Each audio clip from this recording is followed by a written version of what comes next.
Good evening, fellow racers, fellow spectators, and those new to the free enterprise program. My name is Rexel, and I'm joined with Xenocat as we bring you the first of the best of three final of the All Fort Cup. Good evening, Xenocat. How are you doing this evening? I'm doing well. I'm excited for the start of the finals. We have a best of three finals, but best of three team, not best of three between these two runners, as we have our three flag sets for the tournament. Just due to scheduling, this race happens to be first. Vitasia on from our team on the left this race. xPankraz running against him in the Adamant Cup Experience flag set. Both phenomenal runners. I'm very excited to see how this goes, and I do appreciate that we have two, at least, objectives gated by other key items, so it's not just find magma, find darkness, find a bunch of key items. Yeah, absolutely. So, defeating the Queen of the Town of Monsters is going to require you to go underground by way of the Magma Key or the Hook. Liberating Baron Castle is going to require the Baron Key, and completing the Tower of Zot is going to require the Earth Crystal. So those will be 3 of your 12 key items. All 4 goals are required to get the crystal and finish this flag set out. So, Xenocat, we probably have a lot of newer viewers. Can you kind of give a brief explanation on what we're looking for in this flag set? What will be new and out of the ordinary here? Absolutely. So this flag set uses first one of the first things that I noticed about this flag set. We have adamant armors are available, as is classic from the Adamant Cup experience. That's also why all 4 of our objectives are required. The Adamant Cup was a 7 out of 7 objective seed, but we didn't have the obtain 12 key items. We also, in this flag set, Cecil will not need to go to the you do not need to complete ordeals to get Cecil turned into a paladin. He is a paladin from the beginning of the game. As Adamant Crystal Sword Cecil was very common back during the Adamant Cup. We're going to make it a little easier for him. We may see our runners choose not to complete Mount Ordeals. Other things to note, our free key item is not a free key item, as it is not a free key item in any of our flag sets. In this flag set, it can be found with Sid in the bed in Dwarf Castle once you get underground. Probably the easiest accessibility of our 3 different flag sets, but it does look like our runners are off. Absolutely. And we'll go ahead and get you caught up in some more of the flags as we get started. We have a Rosa pairing off with Edge, a pretty good starting pair here to begin with. Edge And there's normally gated, but not this flag set, and I do like that hook. That is Odin at Baron 1. We will have to go through Baron Castle, so we know who's going to be there at the entry. So one of the things you have to take into account here with this flag set, this is a party 4 flag set. Yes. So don't forget to have your 5. So you're two fifths away from the vanilla ending party from Final Fantasy IV, but you won't get all 5 in this flag set. Yep. You're not going to get a full party of 5. This was also something we did in the Adamant Cup to disincentivize people from using slingshots. Can't slingshot your party members if you only have 4 of them. Yep, and we see xPankraz going immediately to Damson, which will raise the hovercraft in preparation for using the hook. As we see Vitasia going straight to Eblin Castle and start looting some boxes. Yeah, T Wildish is on, so the boxes in Eblin Castle do tend to be a bit better than most places on the overworld. xPankraz, I don't think even bothered with the basement of Damson because the boxes there aren't particularly good. Another thing to note, some of these treasure boxes, you may see them opening up because there can be characters in these treasure boxes. We have the treasure free flag set on, don't we? We do. We do. We have Sea Treasure free, which means that the free character locations, not the regular character, not free character locations, the locations that you would normally see on a See No Free flag set, but just the free characters are scattered throughout the random boxes throughout the world. You may find them out there, but you may not. Our runners aren't going to try and hunt down every last one of them, but they may stumble across a character or 2. So we have a Vivalis at the top of Mount Hobbs guarding Rydia. Yeah, this is the dancing dagger on Edge. not the most pleasant. We did see a Murasame and an Artemis bow in Evelyn Castle, which are both very nice pieces of gear. That bow will be wonderful for Rosa, and that sword is wonderful for Edge early on. Now, because we're on the fork, Valvalis's table is a little bit different than if you are used to standard free enterprise. The table has been a little bit reworked. Unfortunately, Rosa did not come with any arrows, so we can't use that arty bow yet, but... And I saw that Edge just used it to dart on Pankraz's side. I did not see which item he used to dart. I think he threw the dancing dagger?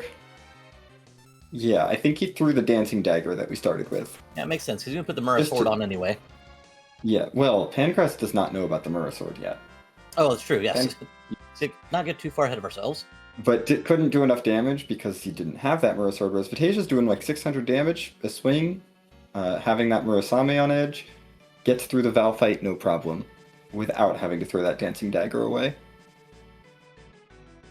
Right, so Pankraz going ahead and bringing the hovercraft down to Evelyn in preparation for going down the hook route. I'm guessing we're going to look at the character check as well as the shop. I would expect a character, at least a shop check, probably a character check. Definitely some boxes here. Cave Evelyn being gated by the hook will have better loot than some of the other places that we have access to at this point. Whereas Vitasia is headed to the Antlion Cave in search of getting some key items, because we need to get more key items. We need 12 of them at least, and we do need the Baron Key and the Earth Crystal as well.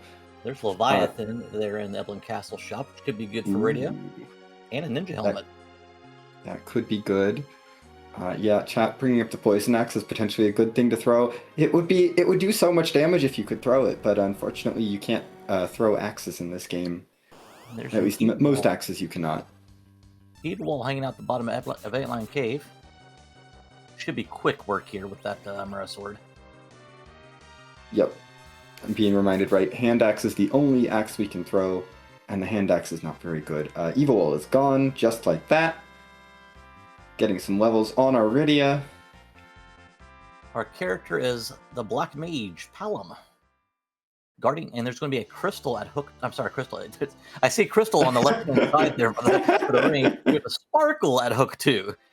Yes, sparkle at hook 2. Crystal ring for Vitasia. So not a key item, but a very useful piece of equipment. And getting a second Black Mage, not bad. Palom will have access to spells like Quake and Virus much earlier than Rydia will, but with that Leviathan available, if Pankraz chooses to get Leviathan, a little bit redundant in this party. And we're going to hit a save up here. I'm guessing Pankraz is going to go looting for a little while. Yeah.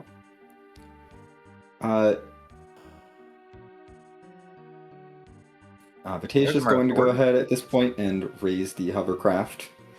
Might be headed over to Evelyn Cave as Pankraz is walking back out, getting some loot. There's a Stardust Rod. That is a very nice find. A second Stardust Rod. Oh my goodness. We could just have 2 Black Mages. It's fine. That's okay. No big deal. So, a Mura sword now. We're going to burn an hourglass here to get through these stalemen, it looks like. I mean, we got 2 Stardust Rods. Let's get Stardusting up. Oh, did we misclick and put a life on Edge? I think so. I think we meant to get Rosa up. I would hope we're getting Rosa up. Yep, we're getting Rosa up. We may decide to leave Rydia down here as an anchor.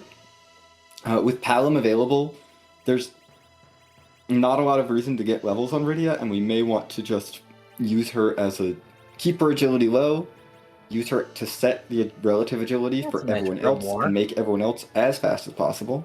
A little Shiva on the Grimoire. The Staleman weak to ice. Yeah, great roll on that Grimoire. So we see another Mura sword. You get a Mura sword, and you get a Mura sword. Everybody gets a Mura sword. As we see Vitasia enter Fabul Castle and ask the king, hey, do you need some help here? Yeah, this is interesting in that the divergence early is leading Pankraz to essentially say, I don't need Rydia to be functional. We got Palom already. Palom is plenty good enough. Whereas Vitasia not going down that is going to be able to make more use of Rydia, and since Leviathan is available, honestly they'll be pretty comparable other than the lack of anchoring. So we have Baron guards there attacking the football castle. That's right on. That's par for the course, isn't it? Yeah, this makes sense. I mean, lore-wise, it does. Yeah. Oh, absolutely. You're just sending. It's a little bit of a weaker invasion force, but you know. Yeah, it does. A couple ninja hats bought on xPankraz's side, as well as a charm claw. And we'll pick up some wine. And we're buying Bacchus. I don't think we're buying. Are we buying the Leviathan? No, we're buying life potions. Yep. Earth crystal. That's a required item. Coming out. There we go. We are now looking for the Baron key plus extra stuff. Yep. So, eventually we'll get to play Rate That Treasury. Always a fun game with chat. We will see. The Treasury is very valuable. It is T Wildish. Treasury are the most valuable boxes in the game on T Wildish. We got the Earth Crystal early to open it up. Yeah, Vitasia's going to fly right over. And now, yeah. Oh, absolutely. I mean, it's less than 10 minutes into the seed. You get an Earth Crystal. We're raiding that Treasury. That tiara there I just saw on. Yes, that was a tiara for xPankraz.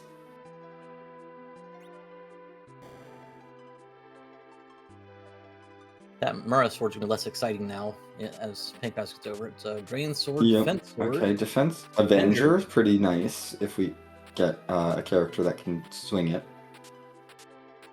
Another Mura and a strength ring. Okay. Couple ribbons. Yeah, the ribbons are great. The second Mura for Vitasia is really nice. He's only rocking the one.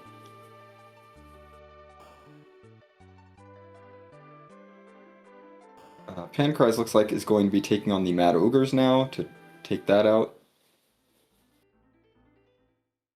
Get some experience. We're going to go fishing, see if maybe we can spike an adamant armor. Eblan Castle has ridiculously good loot in it, especially in these monster boxes, and we would like to see what's inside. Oh, so we saw xPankraz casting or using life potions there, seeing a cat. Why do we see life potions used when there's nothing there? Well, you see, if you use a life potion on a defeated enemy, which you can only do if you have the life potion queued up or the life spell queued up, then it will revive the enemy with a life one. It casts it on the enemy. However, life one revives its target, a defeated target, with HP equal to 5 times its vitality stat. Every single enemy in this game has a vitality stat of 0. 5 times 0 is still 0, so it revives the enemy, then it makes the check and it realizes, wait a minute, this enemy has 0 HP. It's dead. And so it kills it again. And you get credit for killing 2 of that enemy. Okay. Just double checking your math. Yeah, that math checks out. Yep, 5 times 0 is still 0. Perfect. As it turns out, yes. Alright, so xPankraz is making his way through the rest of Eblan Castle, as we see Vitasia looks to probably going up Zot from here. Yeah, I think Vitasia is feeling strong enough to just charge right up Zot. There are 2 character checks up here. This absolutely makes sense. We've got a pretty well outfitted Edge, a Rosa and a Rydia. The first monster box in Eblan was just another Avenger, so we're not super thrilled about that, but we're heading up here. Ooh, Vitasia might be looking for the Flame Dog.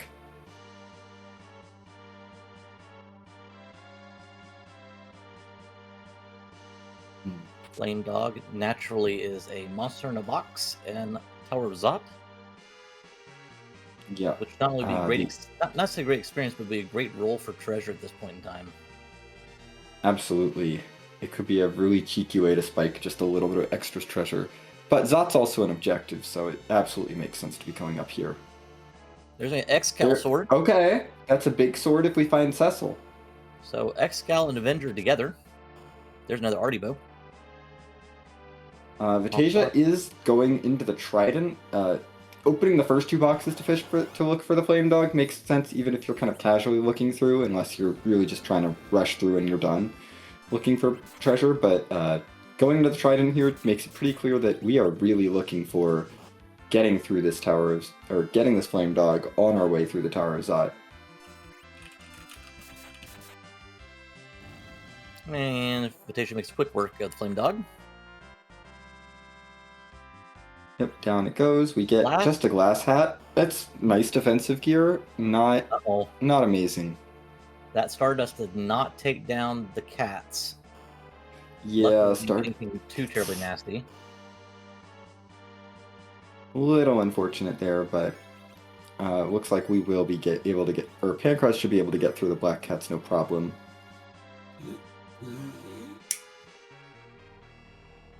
And our first boss in the Tower of Zot. It's a Sparkle. Okay, this is someone we know will not be on the hook route. It's Wyvern. Wyvern, all right. I think we already knew he couldn't be on the hook route. Because, yeah. Bluster has a chance to paralyze instead of killing. It just does that. Yep. Paralyze will kill once too. Either paralyze or swoon. That's what it does.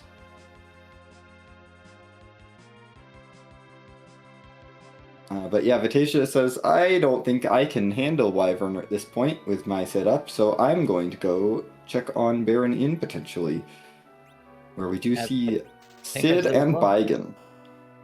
Yep, Pankraz checking Baron Inn ahead of time. It's a Baigan in the first spot with a Sid waiting in the wings.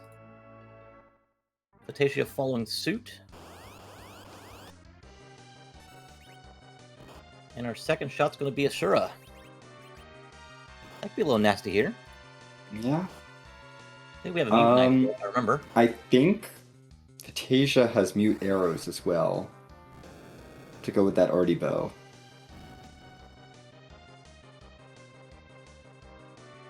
One of them has mute arrows. It's a gunner thrown by Edge. Little virus. And that should be short work. Yep. Pankraz is through.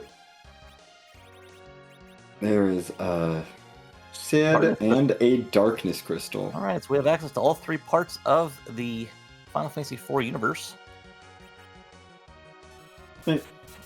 Not easy access to the underground, but we do have access. No, we have access. There's no qualifier there. We have access. Yes.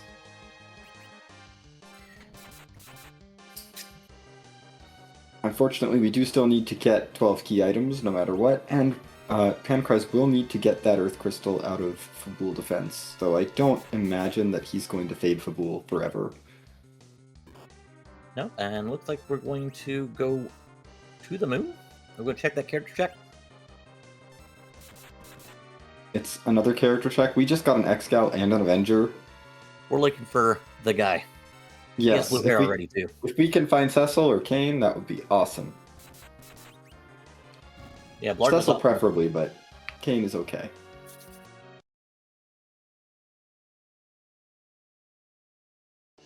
So the whale being raised on Pankraz's side, Vitasia seeing that darkness is behind the Baron Inn check. We'll see if he follows suit or not. Both parties now have a party of 4. Indeed. We both filled out our parties. Pankraz does have the Palom over Vitasia's Sid.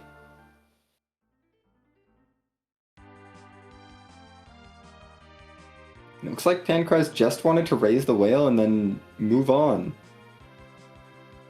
Okay, Pankraz headed up Ordeals.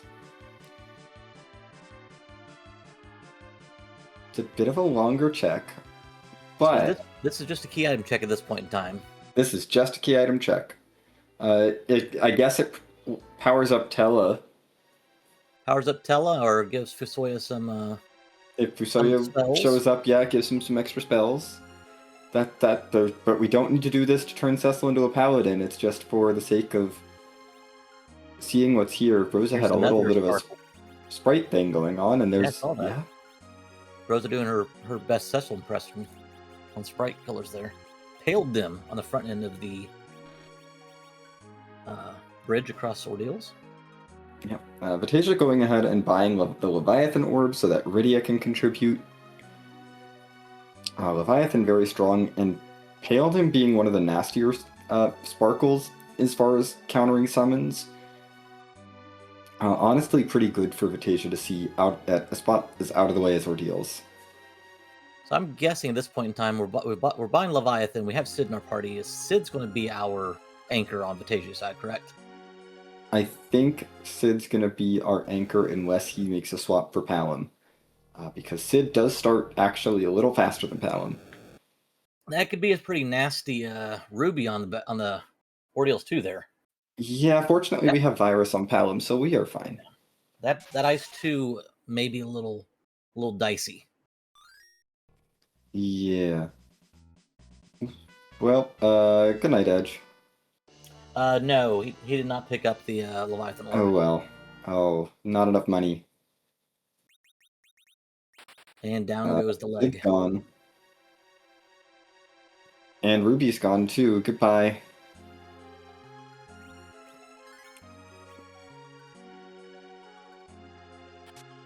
So it looks like Vitasia's going to go hunting as well. Yep. Vitasia at least needs a little bit more money for that Leviathan orb. Maybe would want to see a Bahamut orb somewhere, but I don't believe we've seen one. Is going to be pleasantly surprised by the Stardust Rods, though. Yeah, that will definitely help. There's your monster in a box. He says no thanks. Yep. Fortunately, that's totally fine. That monster in a box had a Murasame in it. Vitasia already has 2 Murasames. We're good. Yep. Luca Key is at the top of Ordeals, and we're going to face yet another Sparkle. Let's get all these out of the way before we go anywhere. Oh boy. This is a lot of great information for Pankraz. So Pankraz now knows that Paladin and Plague are not the Sparkle at the hook route.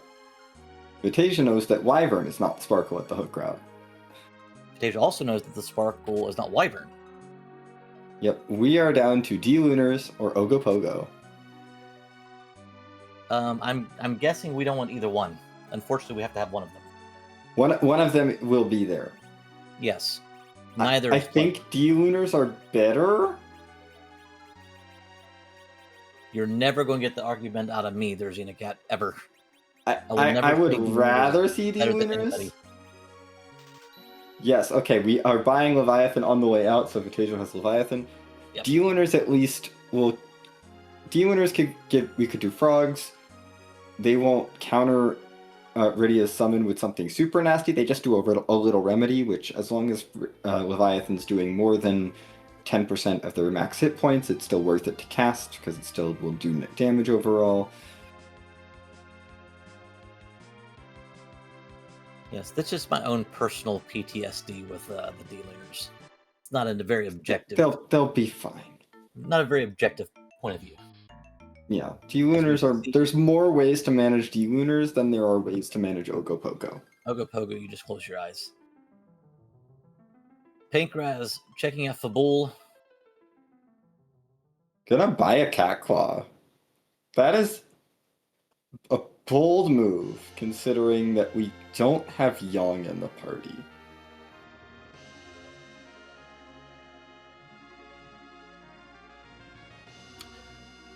Yeah, because is there a reason why you would switch out a Mura for the Cat Claw anywhere? I suppose it could be good to if we need an Edge to have more agility.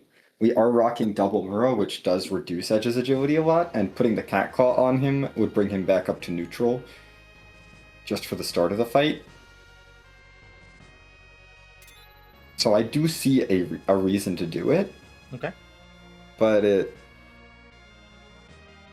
it's not... I'm not sure it's necessarily worth that amount of money. Alright, so Vitasia not only raised the wheel, but is going up to the moon. Yeah, we're going to check out the moonshot. There's Quake on Palom, so Pankraz is now ready to go. We'll be happy to see that Earth Crystal. Yeah, Pankraz will be very happy to see the Earth Crystal. I do want to point out Pankraz has been running with Edge in the middle for the faster agility anchoring on the overworld. That's made a lot of these fights significantly easier, and I would not be surprised to see Pankraz get through that Wyvern and Zot with no problem whatsoever.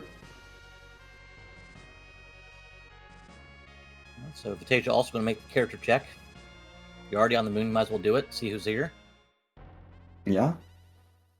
We don't have a way to do the hair dryers though, correct? We don't have. We don't have a sweep right now, do we? Oh, we have. We have Leviathan. That's right. Vitasia absolutely has a sweep. Pankraz headed to the Antlion Cave to go take care of that check. Hey, look, it's Vanilla. Hey, nice.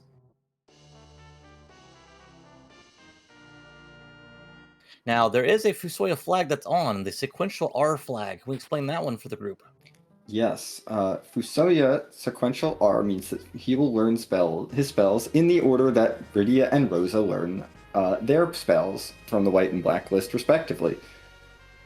This has the unfortunate side effect that Fusoya will never learn a few specific spells. He will never learn Fire 1, he will never learn Fire 2, Ice 2, or Lit 2, and he will never learn Exit.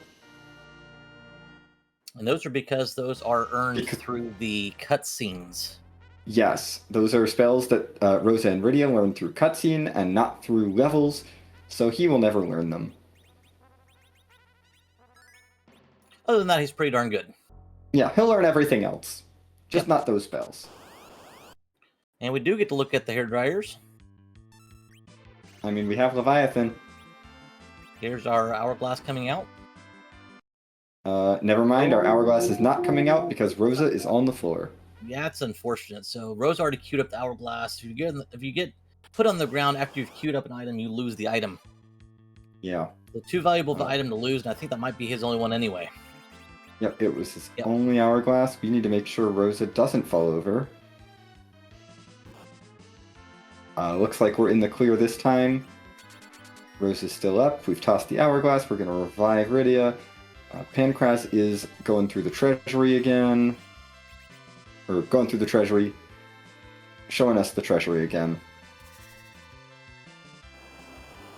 If nothing else, there's a lot of money in that Treasury. Yes. And Vitasia's through. Leviathan making short work of the hairdryer's chest. Gonna get some much needed levels on that Rosa.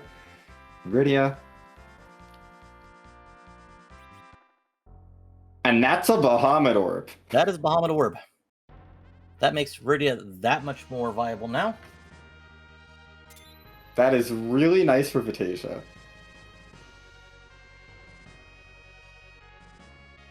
Yeah, he's headed back down to the blue planet as Pankraz is headed up the Tower of Zot. I see your blarg and raise you a blarg. Yeah, there are two things that go blarg. One of them is Bahamut. The other one is Wyvern. Mm-hmm. Unfortunately, we can't cast Wyvern. That would be pretty cool. No, we can't cast Wyvern. I don't know what casting Wyvern would do. I'm sure our wonderful, wonderful developers may have some great ideas up their sleeve if we try to go down that route. Nevertheless, that is not available at this point in time. Oh no. What is available is Bahamut, which was just learned by Rydia on Vitasia's side. So we are ready to go back up to Zot. We know but Vitasia already knows that Wyvern is there waiting. Pankraz is about to find that out right now. Yep. And yeah, Pankraz using the fast anchor is going to be able to get a couple veils off before this Mega Nuke fires. Pelham has a whole second turn before this Mega Nuke fires. My goodness.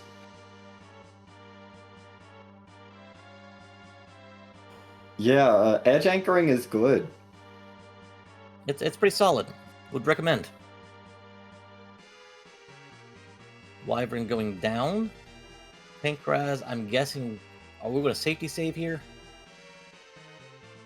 No, we don't need to. Nope, we're fine. Hey, look, it's Fusoya. And there's a blue robe and dwarf too. That could be gross. That could be. That is. We don't know. Yeah, we don't want the gauntlet at dwarf too. We don't know whether that's that's either the gauntlet, which is super slow, lots of fights, no fun, or it's the water hag, which is completely free. Hey, and oh boy, it's the guy. That is exactly who Pankraz wanted to see. There's a guy there.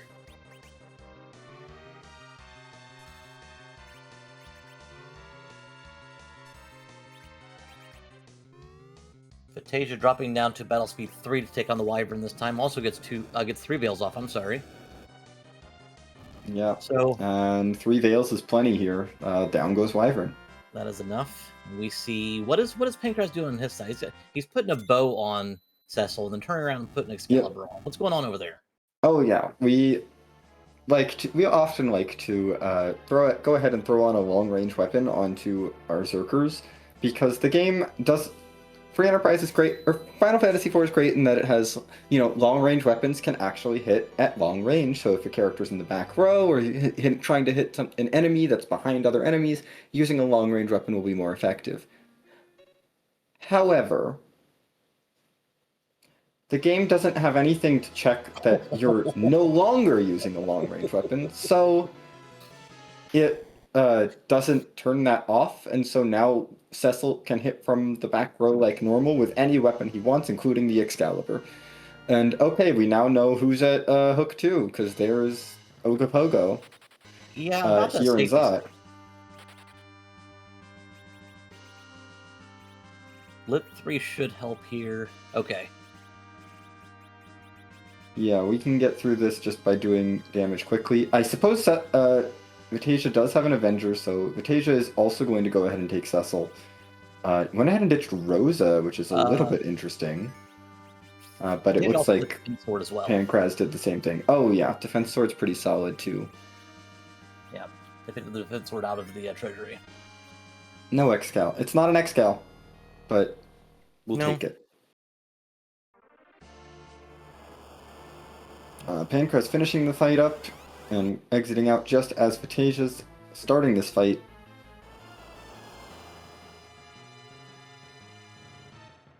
And there's a Moonveil for your trouble. Yay, Moonveil.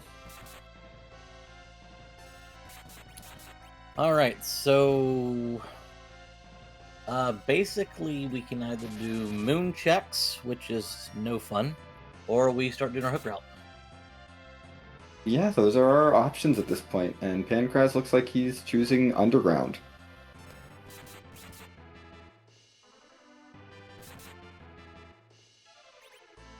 We're gonna head down this hook route with our party.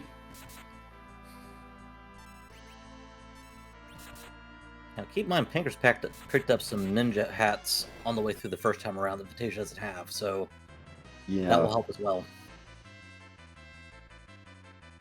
We'll see what Vitasia decides to do at this point. You've got Bahamut. You don't necessarily have a big stick on Cecil. Do you go back and do Eblin Castle for the monster boxes? Which I don't know. Will help out. We know it will help out, but it'll help a little, but I don't know if Excal alone saves enough time. We already have an Avenger. We already have a Defense Sword. I might lean towards, let's just go clear checks. Go to the moon, maybe, if we're feeling gambly. Yeah, because you got try something else out. You've got some. You've got a Moonveil for any really bad boss. You've got Bahamut. With Cecil in the party, that Moonveil essentially means one physical boss is free.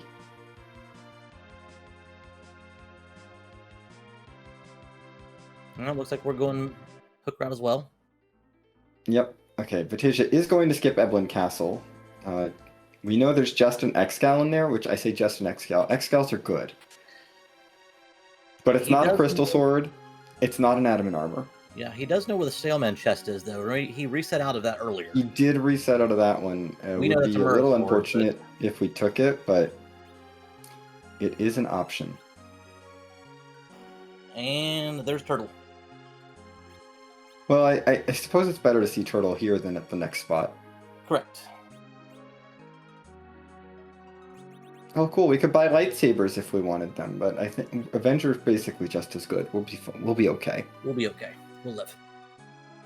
We don't need to spend money on a lightsaber.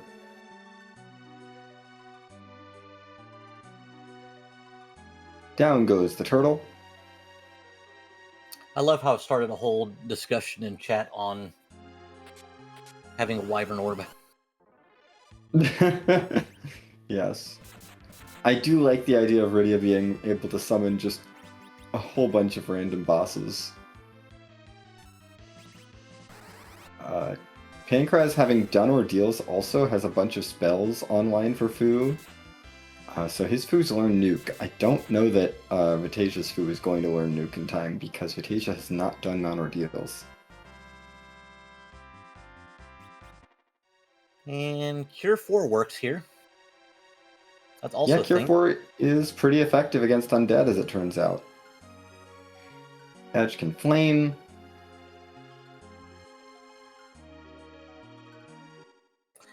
Now, why is Pankraz trying to run away?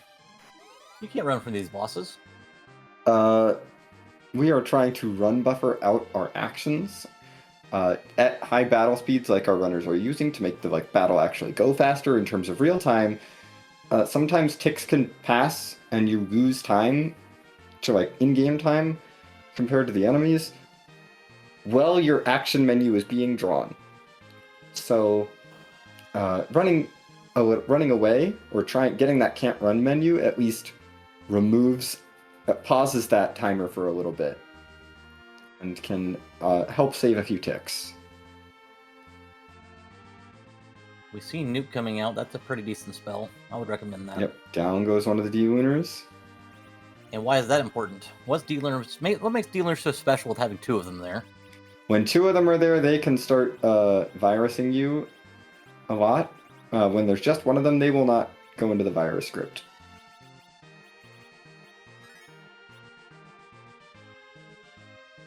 Fire 3 should probably finish off the second one here. Yeah, that's going to be enough damage, and Pankraz is through, and it's going to be our first runner underground, for the Vitasia's not too far behind. Now, something to make note on. We have one of our goals up there. This is a flag we haven't talked about. As we see Vitasia going through the turtle fight now. Pankraz is going to go through the little cutscene here and figure out who's at the top of the tower on our way to the Falcon. But there's a flag on this flag set that is objective bonus 25. So for each objective that's completed by our runners, they get 25% XP boost. So not only is it important to do your objectives because it's part of actually winning the game, each objective you do does give your party some more experience. So putting those off may not necessarily be as lucrative as it is in other flag sets. Yeah, definitely a good incentive to get your objectives done early. Both of our runners have completed the Tower of Zot, so they have 25% bonus experience already. But we may see our runners try and take an aggressive early queen spot at the Town of Monsters, see if they can't get through that objective as well to get that key experience bonus up even more. I didn't see who was the Leviathan's up at the top. Okay. Yeah, Leviathan is not a threatening boss up at the top of the tower at all. So runners should be fine there. Pankraz headed to Dwarf Castle. This also makes sense. There's a shop here. There's at least the Sid item, even if we don't want to deal with that. And to answer your question in chat, Vitasia has not done Mount Ordeals. So is behind a few bosses on this hook route. All right. What's Sid hiding underneath this pillow? Adamant rock. Okay, that's not the adamant that this flag set's named after, but it's an adamant. It is.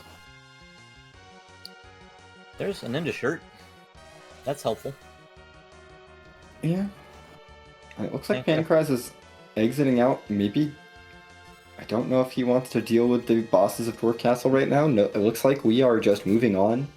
Well, Given there's a blue robe at the second spot. Exactly. Yeah. Let's put it off for a little bit. We're going to head down to the Fame Arch and see what that freebie is and maybe see what the bosses are and see if that queen spot is beatable.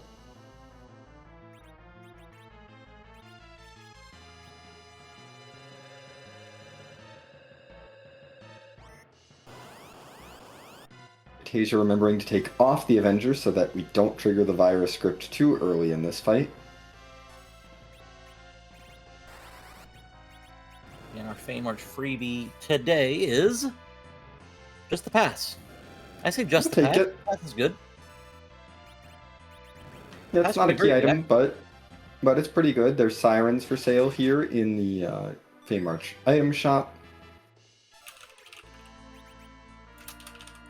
Yeah, the hook could be good. I mean, the pass could be good because we could end up finding our necessary key items up on the moon, and then we have to come back down to finish those.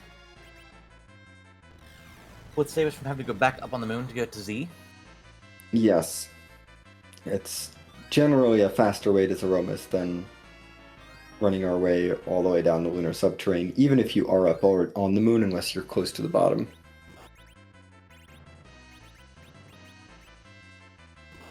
All right, so with Antlion, and we have that will be officer and soldiers.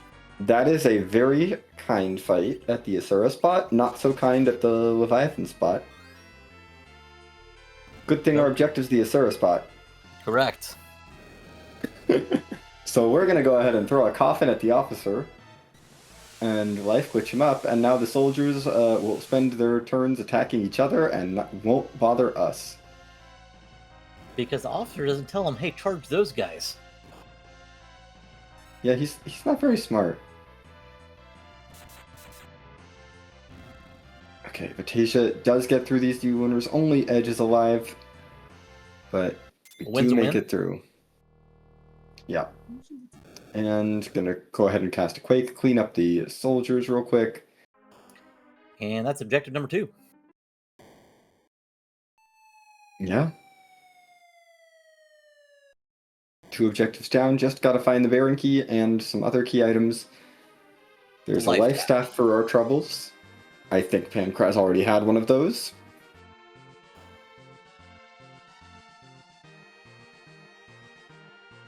And I would hazard a guess that Pankraz is not going to be fighting that Antlion at Leviathan, and we're just going to go ahead and leave the Fey March for now.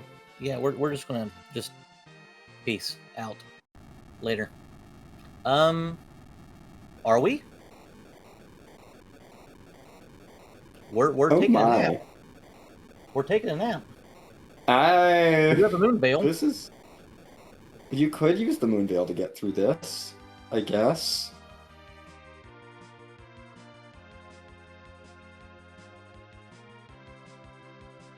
I don't know that I would want to do this, but... Okay, we're setting up our spells. I think we might be... No, we're leaving. Oh. Are we going down to figure out who's at the... We're doing a chest check. Oh, yep. Warriors. No, not warriors. We're setting up. We're setting up cover. We are setting up cover strats. Yep. There we go. We're setting up cover strats on the damage tiles. Explain this to some of our newer viewers. So, we have damaged down everyone on the damage tiles to very low HP. We're going to go ahead and heal up just Cecil. Cecil will auto-cover anyone else who is low on HP from physical attacks. We have a Moon Veil in our inventory, which will make one character immune to all physical attacks for the duration of the fight. We use that on Cecil. Antlion mostly does punches. He does have counterattacks that are not coverable. But Cecil is now no longer going to be able to take damage from Antlion. And he's going to auto-cover everyone else. We have some ethers. Fu is going to cast a whole lot of nukes. And that's this fight. That's this fight. Yeah, because the nukes itself won't trigger the counter. Has to be a physical attack. So going to drop ready again. Yep. Make sure ready is down. Keep throwing some ether ones at Fu just to make sure he doesn't run out of MP.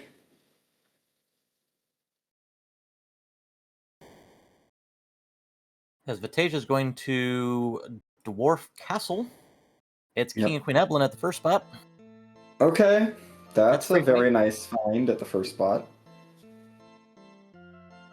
Kind of makes up for the blue robe. 2 ways of approaching this fight. You can, well, 3 ways. You can just kill them outright. You can kill the King of Evelyn. When the King's down, next Queen turn comes up, she will just take off running in the fight, or you can let the script run like it does in the vanilla game. Let them get their 5 fire attacks off, and then they will quote-unquote go conscious and do the little script, and they're done. Well, it's not specifically 5 fire attacks. It's just 3 from the king. Oh, well, there you go. Sometimes the queen does more. Fusoi is maxed out. That's Pink Tail coming from Atlanta. It's Pink Tail. Look, Pink Tail is not the key item necessarily that we were looking for, but That ends up being a good thing. that's an adamant armor. That is an adamant armor. That's really good. And it counts as a key item for our 12 key item count. So we would absolutely take that. Tella shows up at Dwarf Castle. Vitasia is not interested in Tella. We are interested in this water hag fight.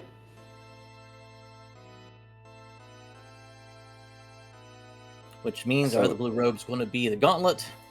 Yep, our blue robe that we knew was here, just a water hag, completely free Dwarf Castle. Vitasia will get through this, no problem. At this point in time, I'm sure Chad is hoping that gauntlet is on the moon somewhere and hiding our Baron Key. That would be interesting. Something like the Moss Altar hiding the Baron Key. Definitely would make for an exciting watch. Vitasia is through. We'll see what key items we get, or what key item we get from Dwarf Castle. As Pankraz is going to go check on Sealed Cave. Yep. I think this makes a lot of sense. You have the Luca key. You're down here. You may as well run down and check it. Warp is not on. We can't do the warp glitch. We gotta actually find the Luca key and do Sealed Cave to get this item. So let's go ahead and see what is down here at the bottom of Sealed Cave. Did Pankraz save outside? I'm sure he I did. believe so. I didn't see him do so. Dwarf Castle just giving us a white shirt, and Vitasia is on his way out of the castle, off to his next play. I'm guessing it's going to be Fey March. Yep, looks like we are headed to the Fey March to at least get the freebie and look at the bosses. I expect Vitasia will probably give the Baron guards an attempt, or the Kaipo guards. It's not even the Baron guards. Kaipo guards, they're not too bad. Yeah.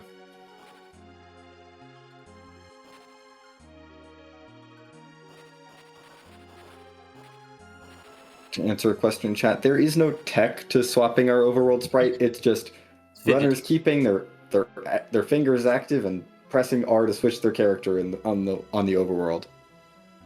It's definitely fidget. Already arrows. We're going to reset. To be fair, it is easier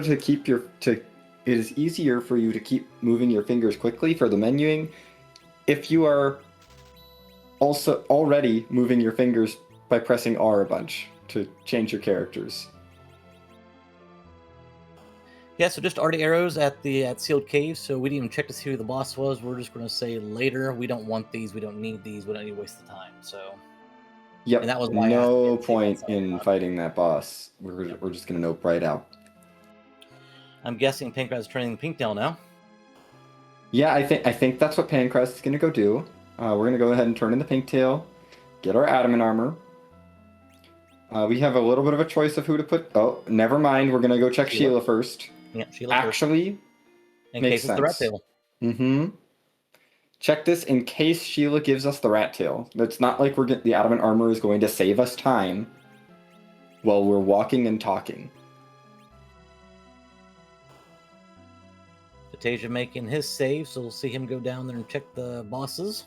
Be pleased to see our queen fight. In the meantime, Sheila 1 is just a gold apple. Neat. We're going to go ahead and reset out of that. We don't need the gold apple.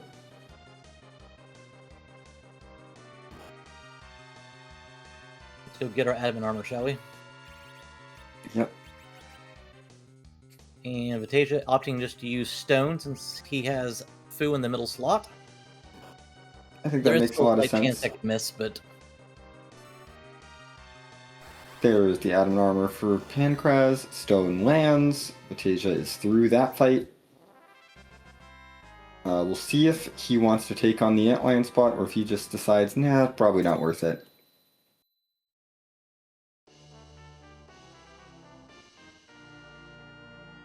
I mean, we know it's worth it, but... Yes. Adamant armor probably makes that fight worth it, but Vitasia says no. Very reasonable. Antlion is gross and not pleasant.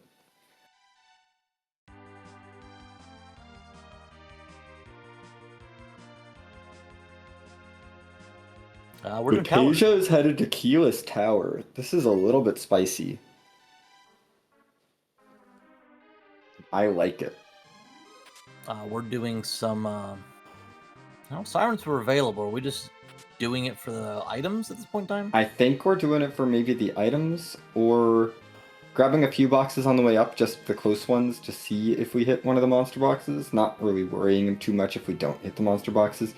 We're doing this for the gamble on the key item check here, I think. And we see Pankraz use some sirens, knock out some eggs. Yep. Cecil, unfortunately, is not strong enough to take out alerts yet. He'll get there. Because of the two... We don't have 10 cams yet, but we have 2 objectives completed, so that's still a lot of additional experience for those sirens. Yep. And we get 50% more. Hey, there's adamant armor. Goodness, that's an adamant armor out of the box! Yeah, no need for... We don't need to do the pig... We don't need to fight Antlion. We don't need to pigtail. mess with all that. We don't need the pigtail. It is one less key item that Vitasia will have, but still, we have adamant armor parity. That's that changes things tremendously. Yeah, that's real good for Vitasia. Now That is exactly what Vitasia wanted to see. There's a Baron Key at the top of this. We're definitely in the... Oh my goodness, if Baron Key is up here, that is... Or behind here. It doesn't have to be right up here. Yeah. It could be like a Twin Harp up here into the Baron Key would be great for Vitasia, for example. Fantastic. That would make... Vanilla Tower Key. Honestly, for Vitasia, if this chain leads to the Baron Key, the longer the chain before the Baron Key, the better it is for him. Better it is, yep. As long as it leads to the Baron Key. Yeah, if it doesn't lead to the Baron Key, it's just... If it doesn't lead to the Baron Key, it's a terrible play, and Vitasia's way behind. But this Leviathan's not a tough fight. We can, especially now that we have an adamant armor in Cecil. Adamant armor, we got Bahamut. Yeah, this is... Yeah. And then Fu should learn Nuke after this fight, if my counting's correct. I believe Fu already has Nuke, because we do learn our spells a little earlier, since there's 5 spells missing from the list. Oh, that's right, there's 5 spells, yeah, that's correct. So I think Fu's already gotten through Nuke. And Nuke isn't even the last spell, like, Meteo's after Nuke. And I think we saw Vitasia's Fu learn Meteo. Pankraz is going to go ahead and dive straight to the bottom of the moon. Makes sense. There's a lot of very close together key item checks. We're going to get lots of experience up here. And it's K weighted, which means you have just as... Yep. The density in it's going to be the best part. The checks are all checks. There's none of that old K-main checks being more valuable. All right. Let's see what's behind this Leviathan. The spoon. I mean... Not what Vitasia's looking for. That is an extra key item. That's a dart. But it's not going to lead to anything, unfortunately. There's a crystal armor, for good measure. Well, don't really need that. And unfortunately, we know that there's no other outs for Vitasia on the blue planet. Nope. At this point. The answer is somewhere on the moon.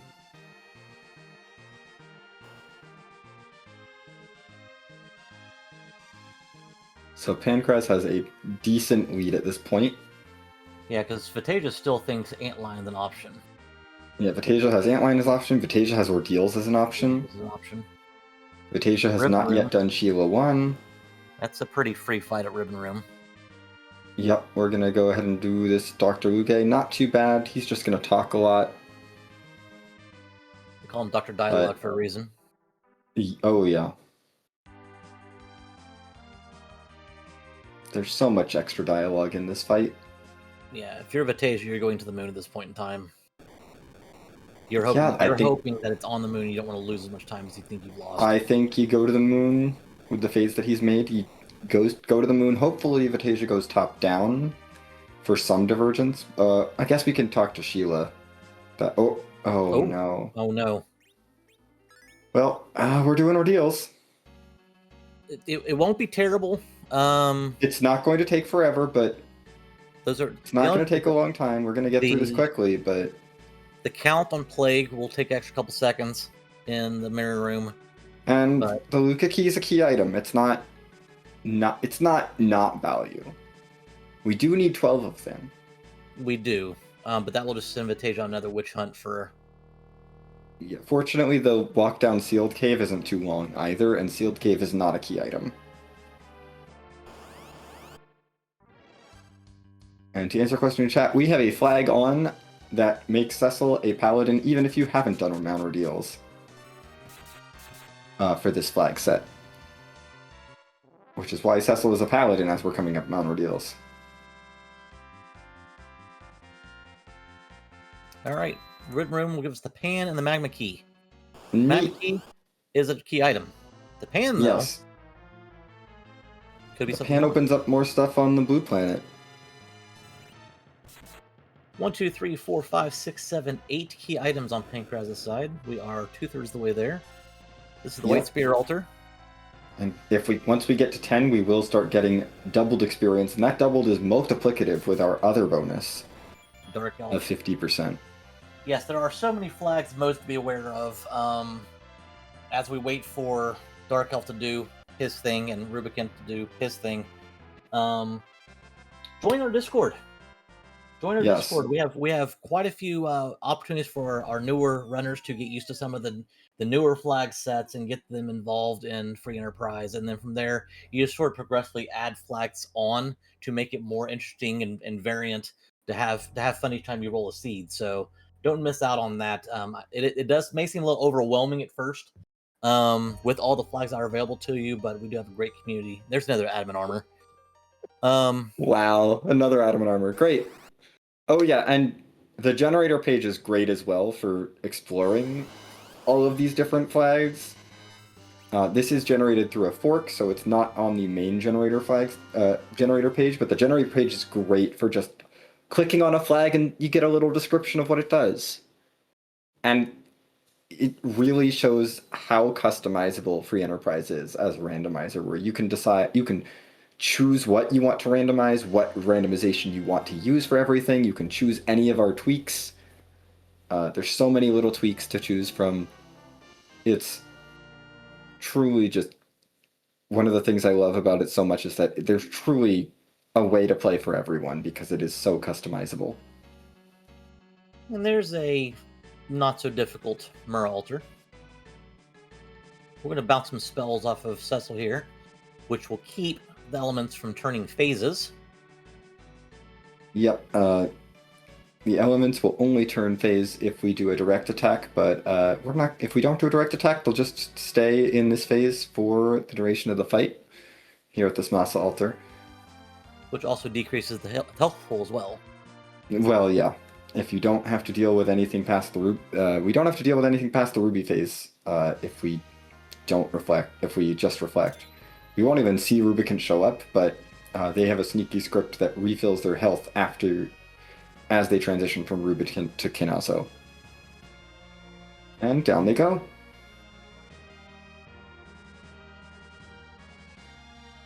There's our tower key. That could be interesting. There's that tower key. Yeah.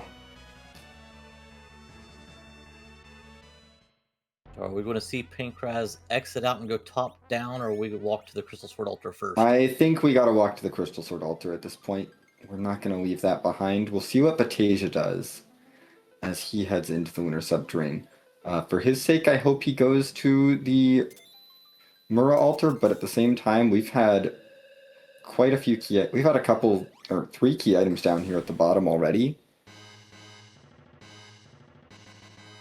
Looks like Vitasia is going to go for the Mura altar first. So at least we'll get eyes on that. But if it's behind the pan or the tower key, that's a lot of stuff behind that could be back there, and we can only skip 4 key items total. Between Antlion and the bottom of the moon, Pankraz is up 4 key items already. If there's another key item down here, or behind any of these items, Vitasia's going to have to make up something somewhere. Now, if this is the gauntlet, that's... Oh, okay, that's a free fight.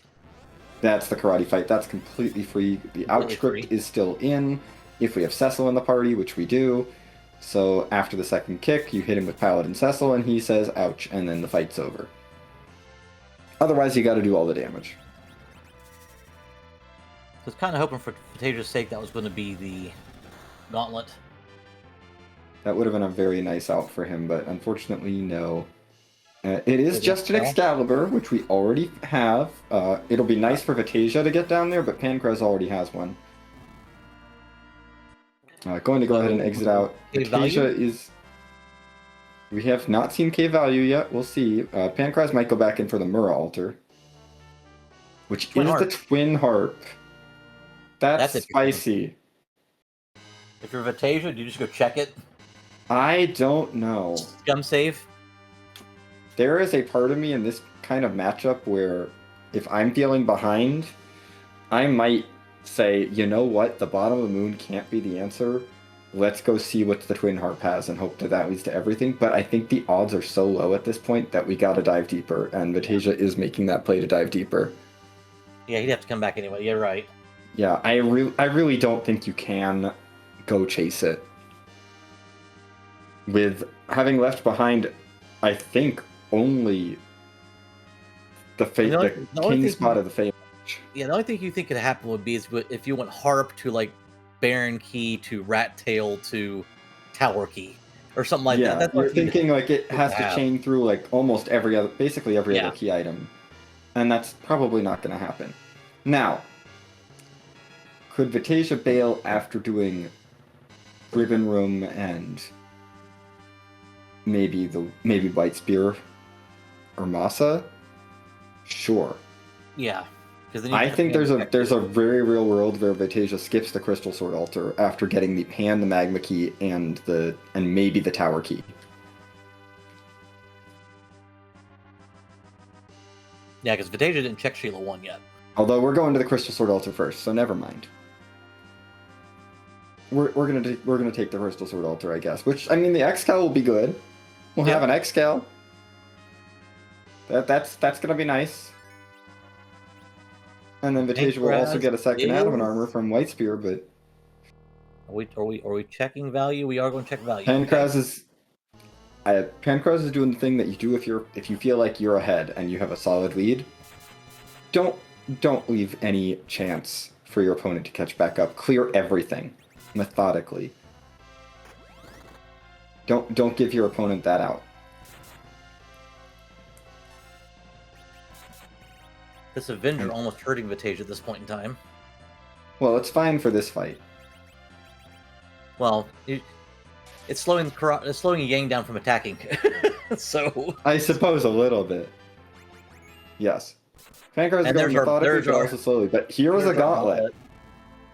This is going to be nasty. This is a chance for Vitasia to skip this check, clear the bottom of the moon, and then do not do this check. And Vitasia will know this is the gauntlet if he wanders in here, because Vitasia has already done the Water Hag fight. Yep. This could get a little spicy. I mean, Vitasia still needs to do Ribbon Room. This gauntlet is not is a bit of a time sink. It's not a ridiculously long check. It's not like this is going to be minutes and minutes and minutes. No, we're not worried about wiping here either.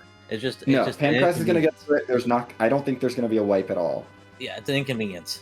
And I don't know that it's enough time for Vitasia to clear the whole bottom of the moon. No, I think if I'm Vitasia, I think I'm checking Ribbon and White Spear. I don't know if I'm going down to Masa or not.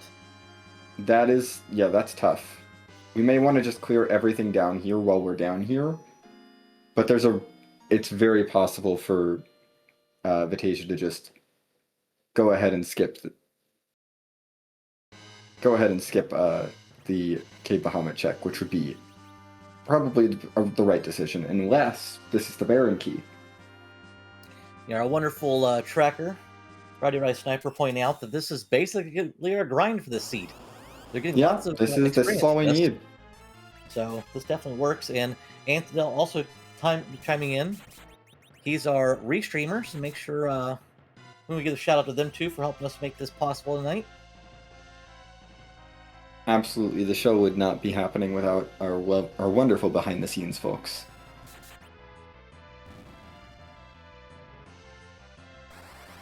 And the gauntlet is complete. Oh, nope, I lost count. No, we just finished that fight. We have more fights. There's more fights.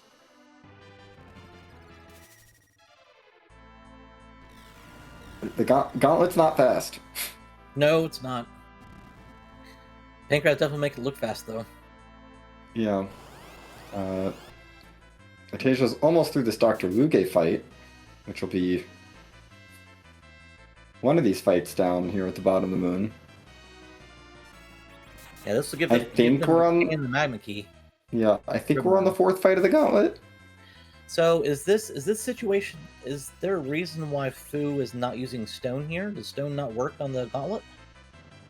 It does work, but it's also, do we want to waste the time trying to cast this when some of the enemies are not weak to stone, I believe, and do we want to spend the time trying to cast that when we are doing a lot of damage? Here's some gold dragons. This could be a couple life glitches while we're here. Yeah, great experience at the end of this gauntlet. And Fu is also running low on MP, and we might want to save that for emergency heals. Okay, Vitasia is through Dr. Luge. This would be really interesting to see what Vitasia does from here, because this will give Pan, which is Sheila 1 and 2. Pan at least gives us a couple more options for the blue planet. A little Zeus Rage. Yep, Vitasia's healing up, but Pankraz is through, and that's the Baron key. Oh. That is a required gauntlet. We wanted the required gauntlet, we just didn't get where we thought we were going to get it. And now Pankraz needs exactly one key item for go mode. So I expect we're going to go straight to Baron. And if that doesn't pay out, we can go turn the pan in. Yeah. Because we got the pass too. And if somehow that doesn't turn out, I guess we can do the tower? Question mark? Sure. Yeah. No, we've got the pass too. This is ridiculous. This couldn't have played in the Pankraz's hands any better. This is now Pankraz has a very straight shot to the end of the seed. All he needs to do is find one more key item and liberate Baron. He's in full go mode.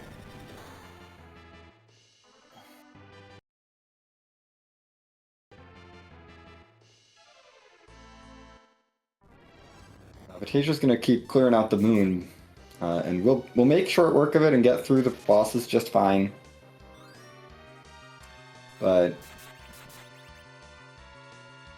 I am nervous that he might choose to fade that gauntlet, and that it would be very unfortunate for this particular seed.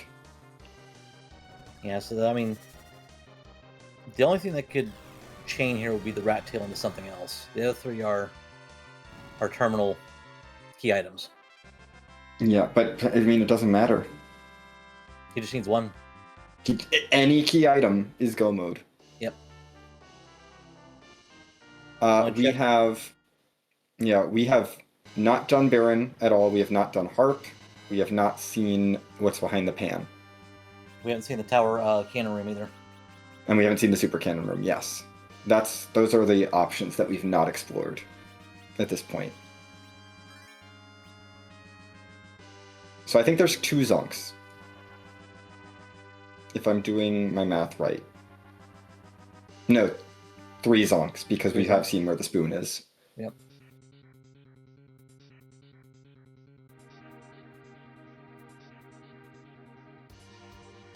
because that's 6 key item locations, and the rat tail could chain into something else. So there's 3 zonks. So somehow Baron, Castle, and Pan could all be zonked, but then it's just, do you do Baron Basement or Super Cannon or something? And whatever he chooses at that point would be the answer. And you do Baron Basement because you're already here. Yeah, well, in the situation where you do the Pan, maybe you aren't here yet, but because I think you do the Pan before Baron Basement, though. I'm not, just because it's pretty quick. Yeah.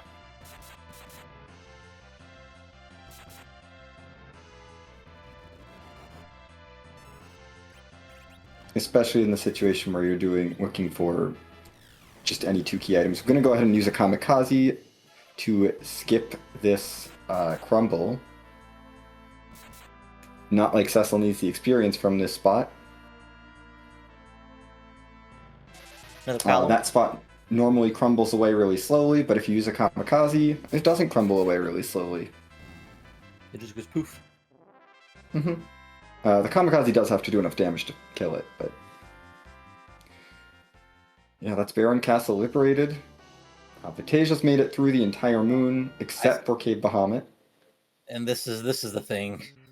I think if Vitasia takes, if he even goes to value, he'll take one look at the alt gauntlet and say nope, which is going to be unfortunate. Yeah, and I think Vitasia might end up chasing down everything else first. Yep. Because we've seen have a lot of other options. And I wouldn't blame him for it either. You know it's the gauntlet. Oh, absolutely not. You know it's only one check there compared to what all you had left. Okay, that's a ribbon from the Baron pot. We're not in go mode yet. Pankraz still has to find something somewhere else. We're headed underground. Going to go straight for the Sylph Cave, chasing that Pan first. It's the fastest option that we have of any of our key item turn-ins. There's one turn-in down here. Then you can take that right back up to Vabul to turn that in again. 2 more chances at pulling the key item. And if not, Vitasia's back on the blue planet, yep, having skipped Cave Bahamut. One for Pan as well. Yeah, it makes sense. I mean, it is the fastest option. It makes sense. I really can't fault the play. Followed by... will he do Cannon? Maybe. I would think Cannon probably before we go back to the moon. That's a zonk from the Sylphs. Pankraz needs to find something else. The trouble is, Vitasia is following Pankraz right now. And Vitasia's looking for the Baron key. Specifically, and a bunch of key items. Pankraz literally just needs anything to show up. Yep. Oh, Basement Throne, maybe. That would also make a lot of sense. Yeah, for that's what I said. next. If this isn't here, you go Baron Throne, you're done. It has to. Yeah, Baron Throne. Third zonk. Oh yeah, this will be our 3rd zonk. So at that point, it is whatever is next, because we are out of zonks at that point. Everything else has to be a key item. Come on, so Sheila, do you have the goods? Sheila 1, we know it's not the goods. He reset out before. Yep, we know Sheila 1's not the goods. Sheila 2 is not the goods! Oh no! We saw every single zonk! We're providing a sense of urgency, and it's only in the mind of Pankraz, if any at all in Pankraz's mind, because we know that... Unfortunately, this is going to feel so bad for Vitasia. Yeah, this is going to be terrible. This is Vitasia's last zonk.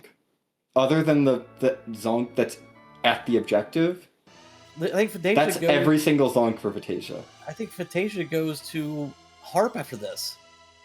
That's very reasonable. Or Tower. Well, you're already on the blue planet. Super Cannon. We reset back. We're going to go to Super Cannon, I think. Super Cannon. Which will be key item. If it's the rat tail, that's it will be a key item. That's something. If it's the rat tail, that's not fun. Yeah, Pankraz is going for Baron Basement, and that will be a key item. Yep. Because we are out of other spots. Every single spot that we haven't seen has to be a key item. Yeah, this is the rat tail. Vitasia will then go chase the rat tail. Yeah, if we find the rat tail, we chase that, and that'll turn into something else, which is great. It won't be the Baron key though, so they'll be okay. No. We'll have to go back and do Antlion at King. Rat tail would be a 10th key item. That next key item would be an 11th key item, no matter what. So it's fine as long as Vitasia finds the Baron key as the 12th key item. I Ideally. Ideally. Ideally, although we're... Okay. CPU at Super Cannon, that's fine. Yep. Especially if Cecil decides that the big orb doesn't need to exist anymore. You know, just... Listen, I don't know why people have trouble with the CPU. Just hit the big orb and kill it in one shot. Hit the big orb. That's the Sand Ruby, and that is Go Mode.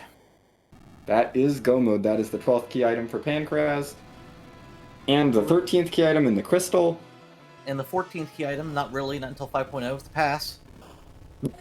It's not a key item yet. Yet.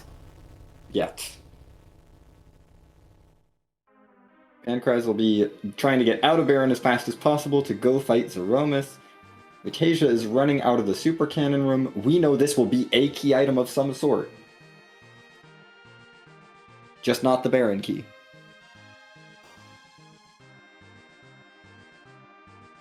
But it does look like we are starting to get some flags out in chat already. Yes. What's going on with those? Well, you see, Free Enterprise is a Final Fantasy IV randomizer. And by that, we randomize the location of our bosses, our key items, our characters, our treasures. But we can't randomize the location of our final boss, Zeromus. He's just too strong to do that. We wouldn't want to face him in something like the Antlion Cave. That'd be absurd. So instead, we call on our wonderful, wonderful community of graphic artists to come up with different sprites that Zeromus will turn into when we use the crystal on him. So it's become sort of a custom or a tradition, if you will, as part of the Free Enterprise community to ask a question as we approach this final battle. What would that question be there, Xenocap? I believe we're supposed to ask something like, whose butt are we going to kick tonight?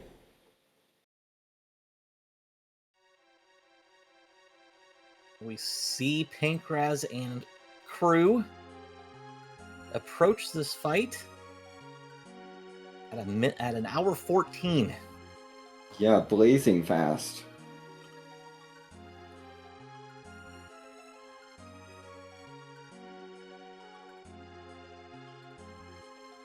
So the Legend Sword was at okay. Legend Sword from the Super Cannon, so Vitasia could go ahead and turn those into Forge, but I don't think he's particularly interested in that. Yep. With the power level that we have in this party. And whose butt are we kicking? We'll see.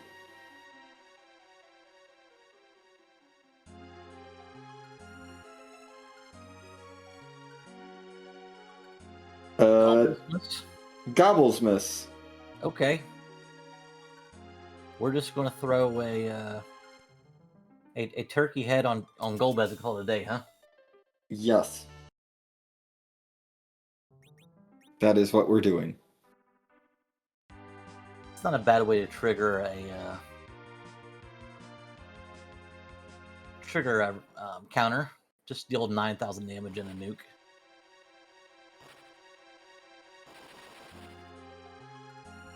Yep. Vitasia's going back down to the Fey March to go take on that Antlion. It's going to be another Adamant Armor. Yeah. It's not. And a Pink Tail, but it's not the Baron Key. And at this point, that's number 11, though. But at that point in time, your options are Heart or Cave Vitasia has. If I'm counting right, Vitasia has 11 key items. Yes. So this is number 12. So we're just chasing the Baron Key anyway. So we're going. It wouldn't matter that much other than a little bit of extra bonus experience. Yep. Meanwhile, Cecil and Edge are angry and going burr. They're doing lots of damage, lots of big damage. Oh my goodness, 7,000 damage, Cecil. Thank you so much for doing 7,000 damage and 4,000 from Edge. And Fu's gonna throw on Regen.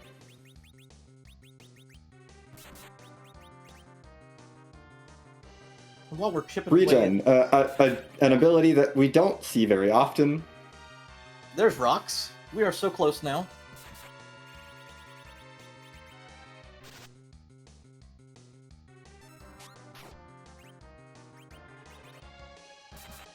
Yep, Crack, boom, and bang. that is the crash bang and the crumble, and GG's to Pankraz, taking the first race of the series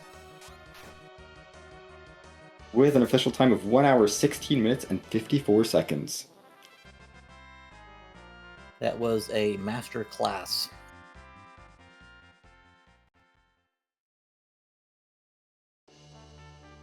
Absolutely. And Vitasia does make it through that antlion, gets the pink tail. It's 12 key items. But he does know that that's not going to lead to the Baron key. It's nice, Yep. but now he's got to make the decision between Harp or Cave Value. Oh my gosh, that is right. That's it.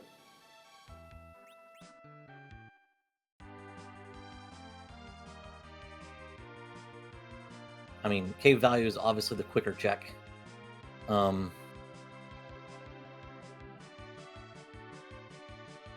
we're he's going gonna up there for... He's going to take one look at that alt gauntlet and go, "Are you kidding me?" Yeah. We'll see about getting Pankraz in here for an interview. As Vitasia's headed up to the moon to go check on Cave Bahamut. This is going to be a feels bad, man. Seeing a blue robe there and knowing exactly what it is.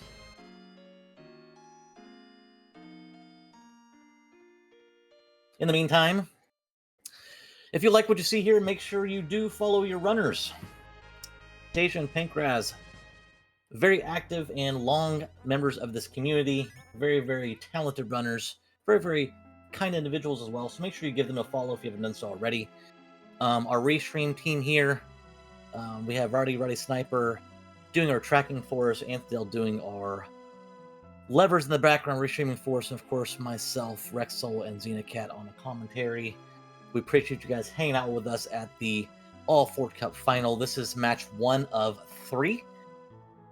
This is the Adamant Cup experience. We have the Firebomb Fiesta, which will take place as well as the Zemastone anthologized flag set. So 3 different flag sets. Yes, both 3 team. Yes, both of those races will be happening later this week. So definitely stay tuned for those. So make sure you give this page a follow, Free Enterprise.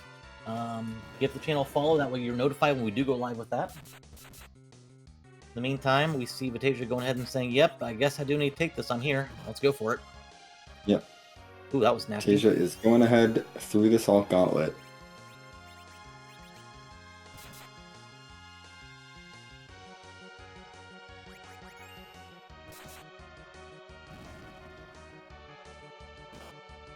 So I guess I'm going through my notes here.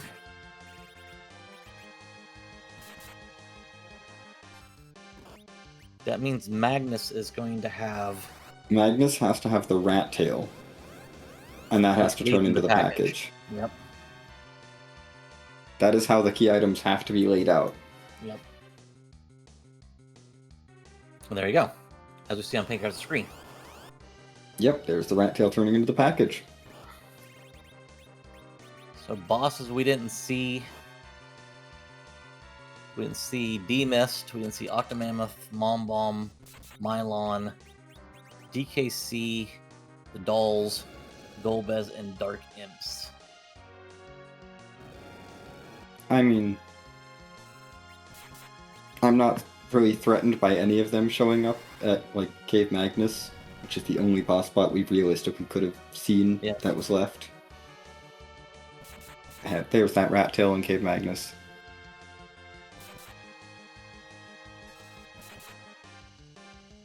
You know, I don't know what how the spoiler call determines what order to show the things in. I think this will be... Is this the tower key here? No, it's in the tower key. Ah! I didn't know if it was alphabetical by key item, was what I thought it was. It's not. It's not, though. It's not in the order of, like, the same key items, though. It doesn't do that. It's interesting. It does look like Pankraz is going to give us a taste of music, though. Ooh, that's nice. Oh, that's a tasty one too. Oh yeah. Love me some Mega Man. Hey, it's just randomized. Why would we do something like that? This isn't randomized or anything. Love me some Mega Man. Been to a Absolutely.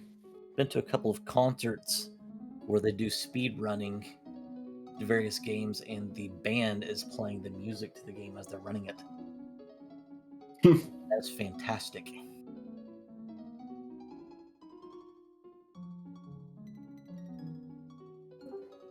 There's And it does Pankraz. sound like we are now joined by Pankraz. GG's. Hey, thank you, GG's. Sorry about the delay. I had to run to the restroom. That is perfectly acceptable. No worries. So, how'd you feel after that? Oh, I'm upset with the moon. It was too free. It was too free.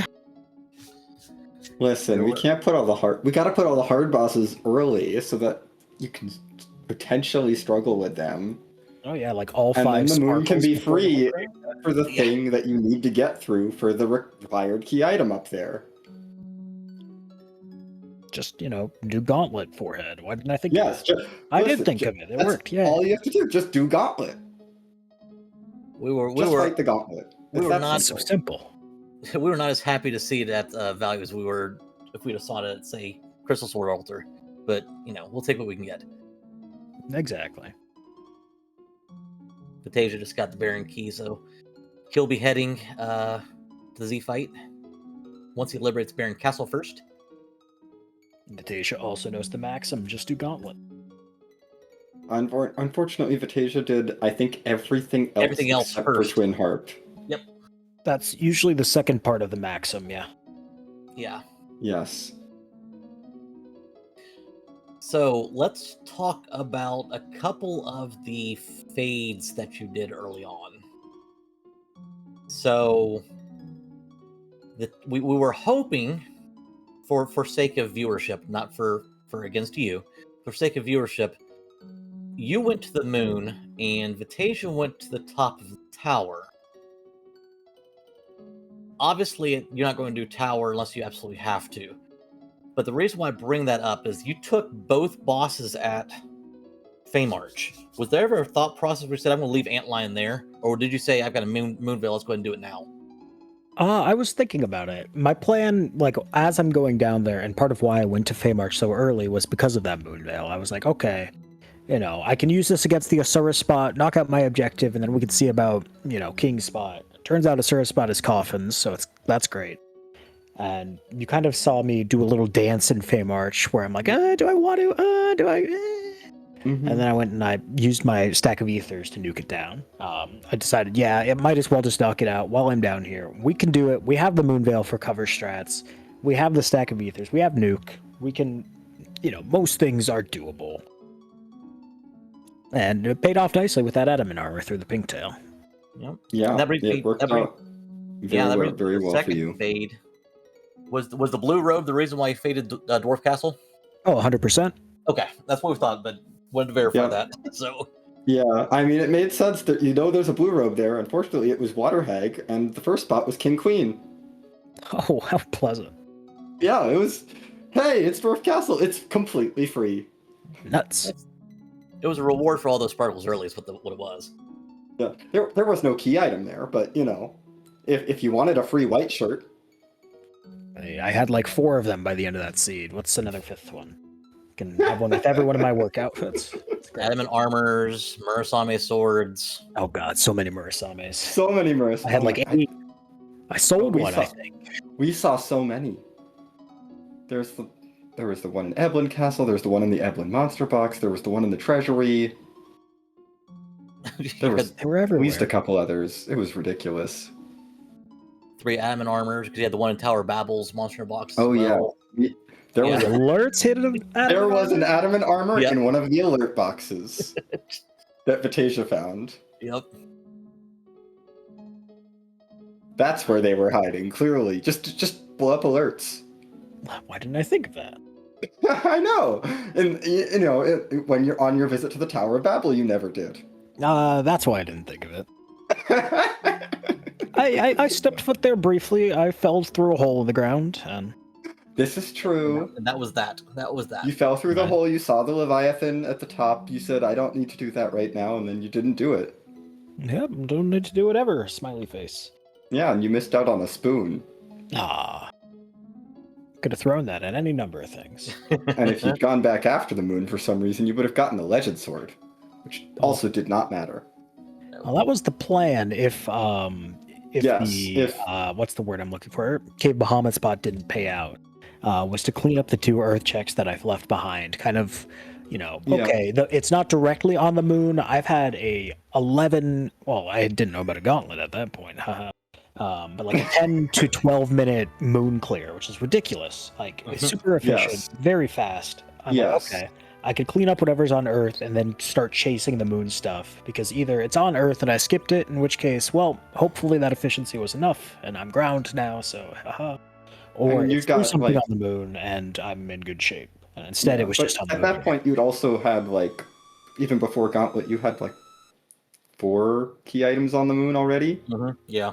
Yeah, I had So 3 you of were them to looking chase. good as far as trying to hit 12 key items. As far as, like, you're not going to hit 12 key items staying on the blue planet, probably.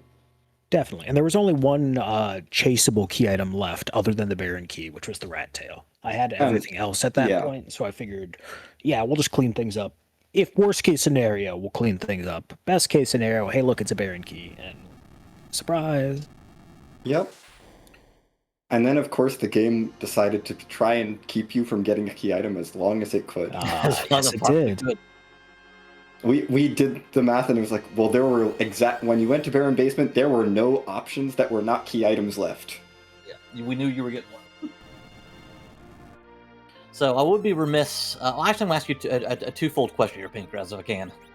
So Fire away. this will be, unfortunately, or fortunately, because you made it this far, the last race you will have in this tournament.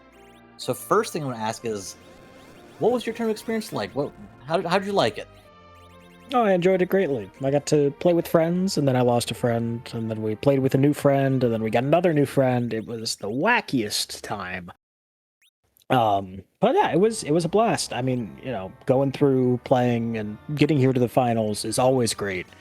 I hate to say this, but it's kind of become the norm, or it feels like it's become the norm at this point. Semifinals or finals for old pancakes, showing up, kicking butt, taking names, fighting Gobblesmas, all the fun stuff. But it's always a blast getting here, and it's always a blast racing along the way. No matter who it is, no matter how close it is, or what, I am always sitting here trying to play my game, trying to fight through all the jitters and just have a good time. It's kind of what I try to say in every pre-race is, let's make it a fun one. And, the tournament as a whole was a fun one. This seed was a fun run. Thank you, Vitasia, and to everybody else we raced along the way for some fun races. It was a great time. I'm glad to hear it. The other half of the question, it's a sort of good segue into it. So, as you said, this has become almost commonplace for you to be in the semifinals or the finals. So some of our kind of newer runners, or even people who are just spectators, have not run yet, should not expect to put up an hour 16 on a seed like this on their first try, or second try, or even their 200th try.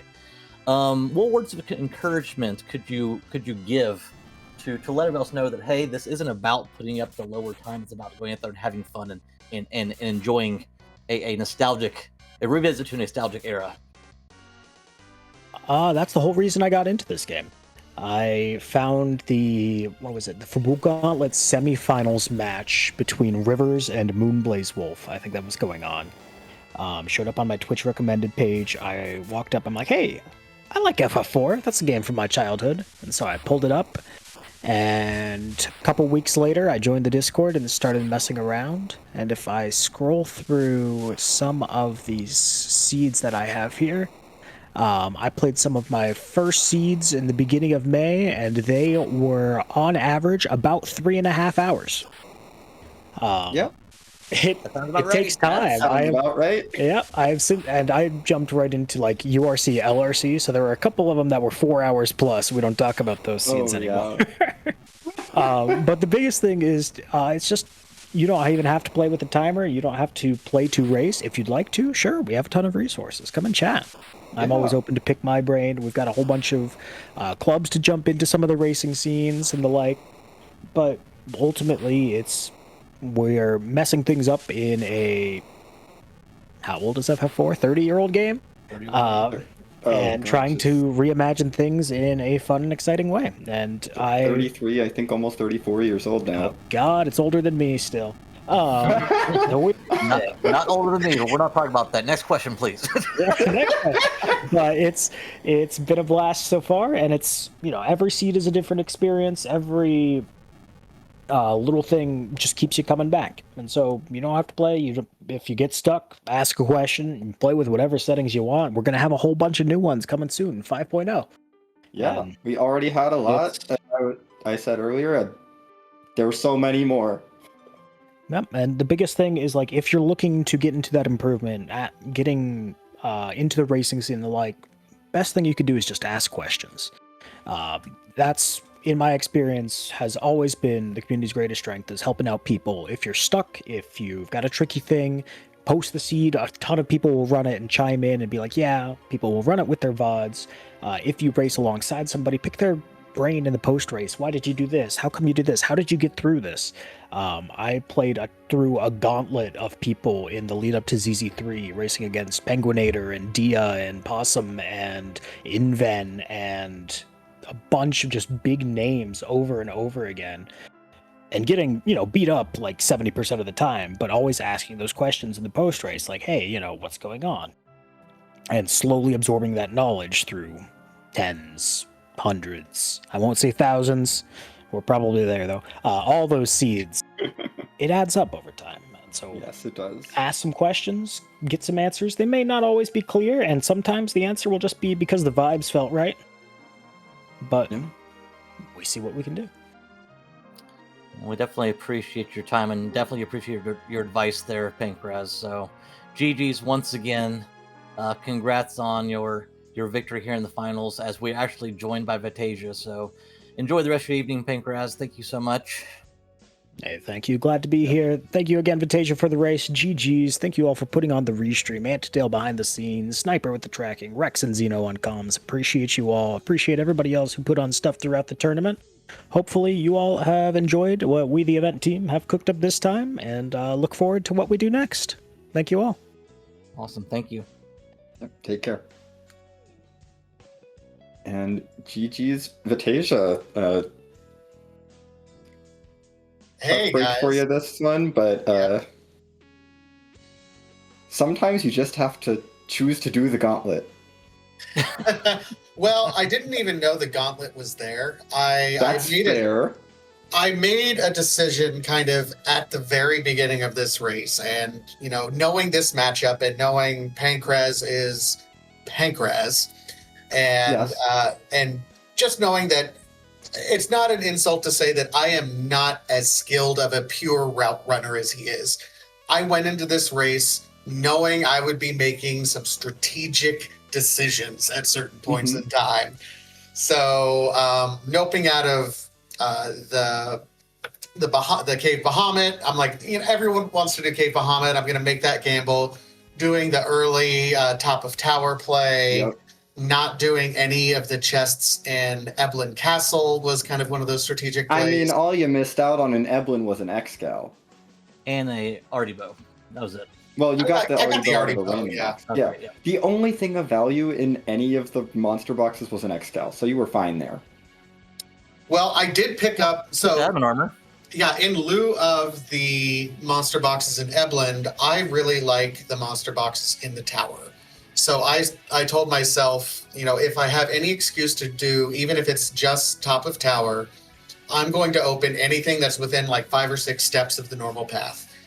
Hoping that, of those 4 or 5 checks, one of them will be a monster box. It's usually pretty quick, and hopefully I spike something good. And I did. It was the Adamant. So I was really leaning into that with Cecil and the Avenger, and hoping to leverage that.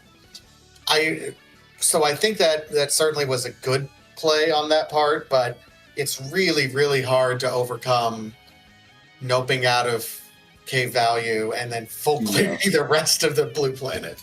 Yeah, and I mean, Pankraz left Riddy out on the floor the whole seed because he got Palom early on, and you found a Bahamut orb, which made all the difference. Yep. Or at least in terms of clearing out early game stuff. He was a little bit more efficient routing-wise than you on the early game, but it was definitely like, if the Baron Key had been at top of tower, this is a different story. And we were hoping for it. We were hoping, okay, you went tower when Pankraz went moon. We're like, okay, if this turns out to be the Baron Key or something that leads to the Baron Key, Vitasia's right back in this. So we were hoping for it, just for it to be a very, very close race, because at that point in time, with it not being there, we said, well, now you're basically following Pankraz at that point in time.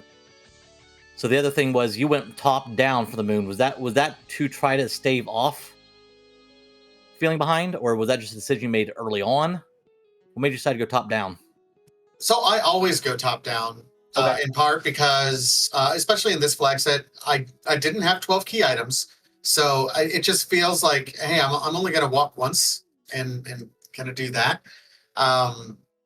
Also, I was a little bit underleveled. Yeah, I had the adamant armor, and yeah, I could get through most things, but there's like, as you progress through, like the top down generally has lower HP as you're moving through. So I wanted to be able to get through, be able to blow something up relatively quickly and not, because Riddy, I think, only had like 1,000 HP at that point. Yeah. She was very, very vulnerable. Yeah. So I wanted to be able to, like, okay, maybe take one punch, get through, and just get some levels on them. I bought a few sirens, hoping that I wouldn't have to use them, and ultimately I didn't have to. I got the levels from being able to really just one-shot everything through there. So that was fantastic. But I always just I had the pass. I knew I was going to go top down and I was going to exit out, and then that was going to be kind of that at that point in time. Cave Bahamut, I think even once I saw that blue robe, I probably would have exited out anyway. So, it's really hard to say that was a key thing, but that was absolutely, like, when you're running against someone of Pankraz's level, if you want, like, to maximize your chance for any sort of victory, you have to play into the low percent gambles. So leaving cave value, doing things like Mount Ordeals, which in this flag set really is almost a complete waste of time. Yeah, Pankraz actually did it really early. But pre-underground, he went up Ordeals. Oh, okay. Because the Fu was available in Zot, and it's like, well, let's get some spells on him. Actually, I don't know if he'd seen it yet. He didn't know he had Fu yet. That was just, we were surprised he did it for that reason. We speculated that okay, so if you get Fu later on, fine, or if you find a Tele, but we didn't know yet. It was actually quite odd to see him go up Ordeal so early. And that very well could have been a counterplay of him. Yeah, I know Pankraz does tend to do a lot of, like, let me not leave easy outs behind. Yeah, when you route and you have kind of the efficiency that he has, absolutely the right thing. Yes. So make mistakes, and I made mistakes. So I wouldn't say he made mistakes. It was routing choices that worked against you. Watching this, I don't think you made any mistakes at all, to be honest.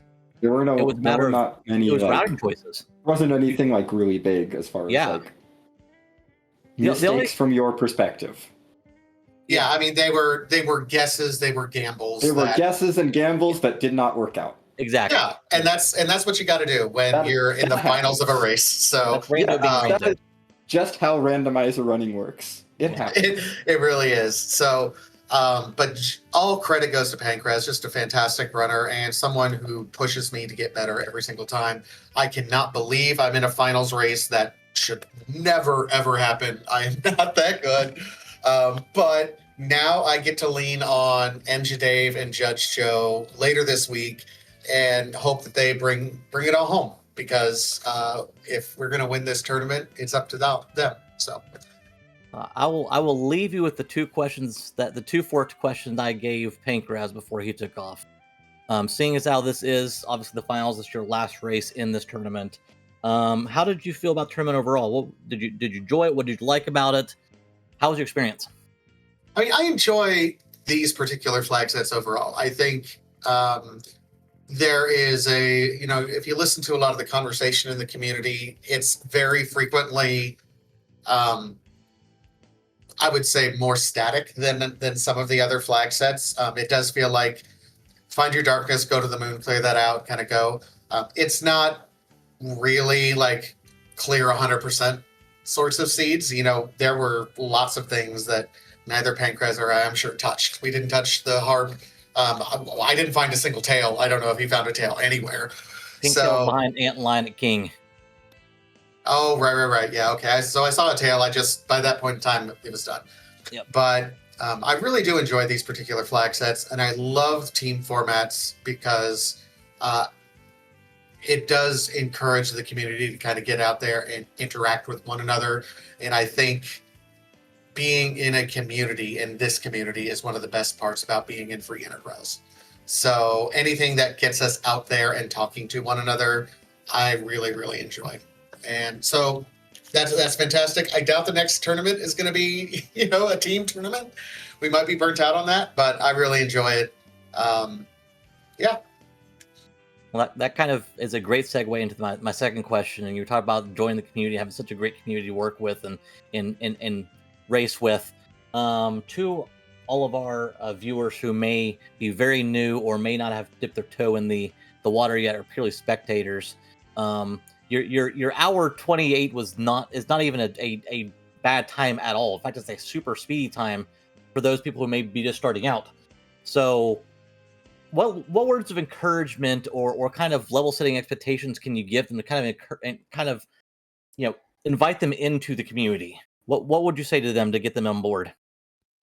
I would say, just kind of top to bottom, as a general rule, this is one of the best online communities on the internet.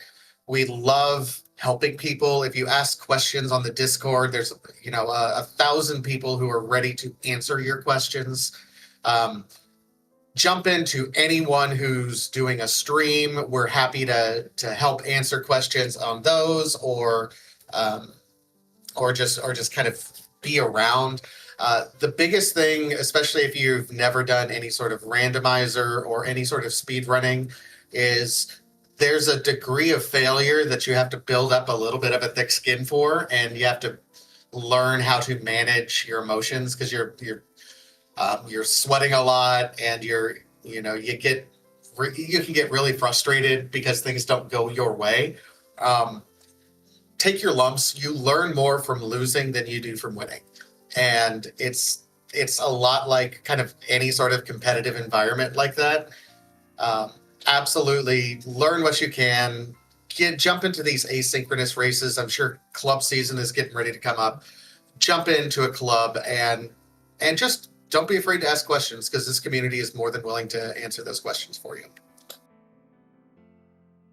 Awesome. Thanks for that, Vitasia. Zeno, do you have anything for Vitasia before we let him have a wonderful evening? No, I just want to thank you again for putting on a great show for us. Always a pleasure to watch you race.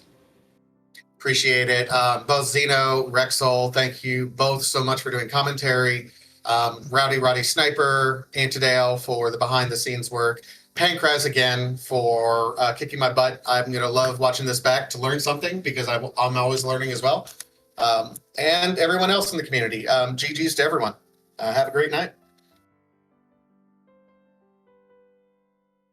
All right, Zeno, we are done with race 1.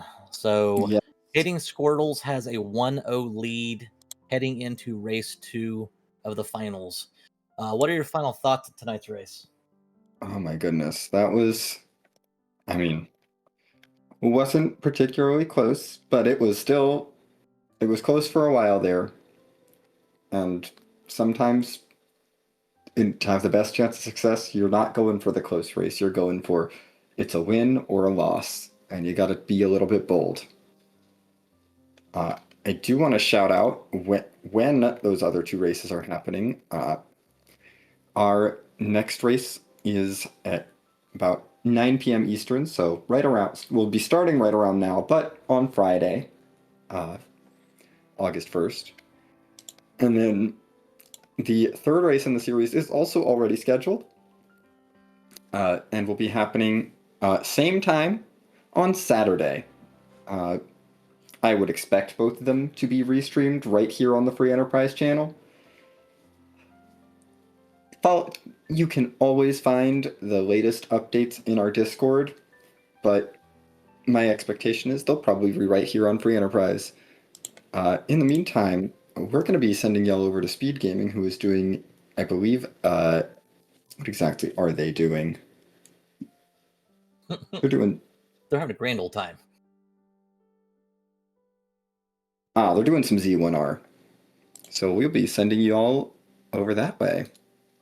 All right. So on behalf of Rowdy Rise Sniper, Anthadale, and Xenocat, I am Rex Soul. Thanks again for tuning in, and we will catch you guys next time. Thanks so much.